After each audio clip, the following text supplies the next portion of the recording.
ನಮಸ್ಕಾರ ಎಲ್ಲರಿಗೂ. ನಾನು ಇವತ್ತು ಕಾಲೇಜು ಮತ್ತು ಆಫೀಸ್ಗೆ ಡೈಲಿ 5 ಮಿನಿಟ್ಸಲ್ಲಿ ಹೇಗೆ ಮೇಕಪ್ ಮಾಡ್ಕೊಳೋದು ಅಂತ ತೋರಿಸ್ತಾ ಇದ್ದೀನಿ. ವಿಡಿಯೋ ಸ್ಟಾರ್ಟ್ ಮಾಡೋಕ್ಕಿಂತ ಮುಂಚೆ ನನ್ನ ಚಾನಲ್ನ ಸಬ್ಸ್ಕ್ರೈಬ್ ಮಾಡ್ಕೊಳ್ಳಿ. ಬನ್ನಿ ಹಾಗಾದರೆ ವಿಡಿಯೋನ ಸ್ಟಾರ್ಟ್ ಮಾಡೋಣ. ನಾನು ಮೊದಲೇ ಇಲ್ಲಿ ಫೇಸ್ ವಾಶ್ನ ಮಾಡ್ಕೊಂಡಿದ್ದೀನಿ, ಆದರೂ ವೆಟ್ ವೈಪ್ಸಲ್ಲಿ ನಾನು ವೈಪ್ ಮಾಡ್ಕೊತಾ ಇದ್ದೀನಿ. ನಿಮಗೂ ಬೇಕು ಅಂದರೆ ಮಾಡ್ಕೊಳ್ಳಿ, ಇಲ್ಲಾಂದರೆ ಸ್ಕಿಪ್ ಮಾಡ್ಕೋಬೋದು. ಮೊದಲಿಗೆ ನಾನು ಆಲಿವೆರಾ ಜೆಲ್ನ ತೊಗೊಂಡಿದ್ದೀನಿ. ಆಲಿವೆರಾ ಜೆಲ್ನ ನೀಟಾಗಿ ಅಪ್ಲೈ ಮಾಡ್ಕೊತಾ ಇದ್ದೀನಿ. ನಂತರ ನಾನು ನಿವ್ಯಾ ಅವ್ರದ್ದು ಮಾಯ್ಶ್ಚರೈಸರ್ನ ತೊಗೊತಾ ಇದ್ದೀನಿ. ಇದನ್ನು ನೀಟಾಗಿ ಅಪ್ಲೈ ಮಾಡ್ಕೊಳ್ಳಿ ಎಲ್ಲ ಕಡೆನೂ. ನೆಕ್ಸ್ಟ್ ನಾನು ಬಯೋಡರ್ಮಾ ಅವ್ರದ್ದು ಸನ್ಸ್ಕ್ರೀನ್ನ ತೊಗೊತಾ ಇದ್ದೀನಿ. ಇದು ಚೆನ್ನಾಗಿದೆ, ಇದನ್ನು ಟ್ರೈ ಮಾಡಿ. ಈ ಸನ್ಸ್ಕ್ರೀನ್ ತುಂಬಾ ಚೆನ್ನಾಗಿದೆ. ಇದನ್ನು ನೀಟಾಗಿ ಅಪ್ಲೈ ಮಾಡ್ಕೊಳ್ಳಿ. ಸನ್ನಿಂದ ಪ್ರೊಟೆಕ್ಟ್ ಆಗಬೇಕಲ್ವ, ಸೊ ಸನ್ಸ್ಕ್ರೀನ್ ಬೇಕೇ ಬೇಕು. ನೆಕ್ಸ್ಟ್ ನಾನು ಕಲರ್ ಕರೆಕ್ಟರ್ನ ಯೂಸ್ ಮಾಡ್ತಾ ಇದ್ದೀನಿ. ಇದು ನಿಮಗೆ ಪಿಂಪಲ್ ಮಾರ್ಕು ಅಥವಾ ಡಾರ್ಕ್ ಸರ್ಕಲ್ ಆಗಿದ್ದರೆ ಕವರ್ ಮಾಡುತ್ತೆ. ಆರೆಂಜ್ ಕಲರ್ ಕರೆಕ್ಟರ್ನ ಯೂಸ್ ಮಾಡ್ಕೊಳ್ಳಿ, ನೀಟಾಗಿ ಬ್ಲೆಂಡ್ ಮಾಡ್ಕೊಳ್ಳಿ.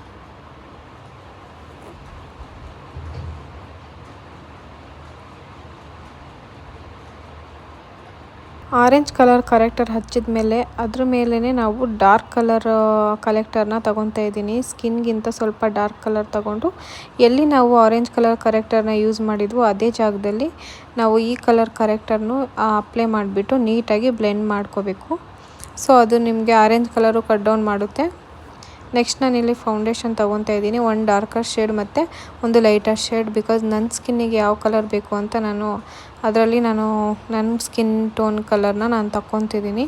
ಈಗ ನೀಟಾಗಿ ನಾನು ಅಪ್ಲೈ ಮಾಡ್ಕೊತಾ ಇದ್ದೀನಿ. ನೀಟಾಗಿ ಅಪ್ಲೈ ಮಾಡ್ಕೊಳ್ಳಿ, ಬಿಟ್ಟು ಎಲ್ಲ ಅಪ್ಲೈ ಮಾಡ್ಕೊಳ್ಬೇಡಿ. ಹಾಗೆ ಅಪ್ಲೈ ಮಾಡಿಕೊಂಡು ಬ್ರಷಿಂದ ನೆಕ್ಸ್ಟು ಬ್ಲೆಂಡರಿಂದ ನೀಟಾಗಿ ಬ್ಲೆಂಡ್ ಮಾಡ್ಕೊಳ್ಳಿ. ನೆಕ್ಸ್ಟ್ ನಾನು ಲೂಸ್ ಪೌಡರ್ನ ನೀಟಾಗಿ ಬ್ಲೆಂಡ್ ಮಾಡ್ಕೊತಾ ಇದ್ದೀನಿ. ಇಲ್ಲಿ ನೀವು ಲೂಸ್ ಪೌಡರ್ನ ನೀಟಾಗಿ ಅಪ್ಲೈ ಮಾಡ್ಕೊಳ್ಳಿ ಫೇಸ್. ನೆಕ್ಸ್ಟ್ ಐಬ್ರೋಸ್ನ ನೀಟಾಗಿ ಬ್ರಷ್ ಮಾಡಿಕೊಂಡು ಐಬ್ರೋ ಫಿಲ್ ಮಾಡ್ಕೊಳ್ಳಿ ನೀಟಾಗಿ. ಎಲ್ಲಿ ಹೇರ್ ಕಮ್ಮಿ ಇರುತ್ತೆ ನೋಡಿ ನಿಮಗೆ, ಆ ಜಾಗದಲ್ಲಿ ನೀವು ನೀಟಾಗಿ ಫಿಲ್ ಮಾಡ್ಕೋಬೇಕಾಗುತ್ತೆ.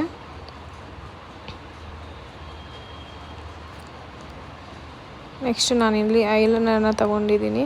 ನಾನು ಐಲೈನರು ಮತ್ತು ಕಾಜಲು ಎರಡೂ ಒಟ್ಟಿಗೆ ತೊಗೊಂಡಿದ್ದೀನಿ ಫಾರೆವರ್ 52ದು. ಸೊ ಅದು ಐಲೈನರ್ ಮತ್ತು ಕಾಜಲ್ ಎರಡಾಗೂ ವರ್ಕ್ ಆಗುತ್ತೆ. ಫಸ್ಟ್ ಐಲೈನರ್ನ ನೀಟಾಗಿ ಅಪ್ಲೈ ಮಾಡಿಕೊಂಡು ಆಮೇಲೆ ಕಾಜಲ್ನ ಅಪ್ಲೈ ಮಾಡ್ಕೊಳ್ಳಿ. ನೆಕ್ಸ್ಟು ಮಸ್ಕರಾನ ನೀಟಾಗಿ ಅಪ್ಲೈ ಮಾಡ್ಕೊಳ್ಳಿ. ಮಸ್ಕರ ಬೇಕು ಅಂದರೆ ಓಕೆ, ಇಲ್ಲಾಂದರೆ ಸ್ಕಿಪ್ ಮಾಡಿ. ಬಿಕಾಸ್ ನಿಮ್ಮ ಕಣ್ಣು ತುಂಬಾ ಚೆನ್ನಾಗಿ ಕಾಣುತ್ತೆ ಮಸ್ಕರ ಅಪ್ಲೈ ಮಾಡಿದ್ರೆ. ನೆಕ್ಸ್ಟ್ ನಾನಿಲ್ಲಿ ಲಿಪ್ ಲೈನರ್ನ ಅಪ್ಲೈ ಮಾಡ್ಕೊತಾ ಇದ್ದೀನಿ. ಬಿಕಾಸ್ ಬರೀ ಲಿಪ್ಸ್ಟಿಕ್ ನೀವು ಅಪ್ಲೈ ಮಾಡಿದ್ರೆ ನಿಮಗೆ ತುಂಬ ಆಚೆ ಈಚೆ ಹೋಗೋ ಸಾಧ್ಯತೆಗಳು ತುಂಬಾ ಇರುತ್ತೆ. ಸೊ ಹಾಗಾಗಿ ನೀವು ಲಿಪ್ ಲೈನರ್ನ ಫಸ್ಟ್ ಅಪ್ಲೈ ಮಾಡ್ಕೊಂಡು ಆಮೇಲೆ ಲಿಪ್ಸ್ಟಿಕ್ನ ನೀವು ಅಪ್ಲೈ ಮಾಡ್ಕೊಳ್ಳಿ. This is my final look. ಹೇಗಿದೆ ಅಂತ ಕಮೆಂಟ್ ಮಾಡಿ. Thank you so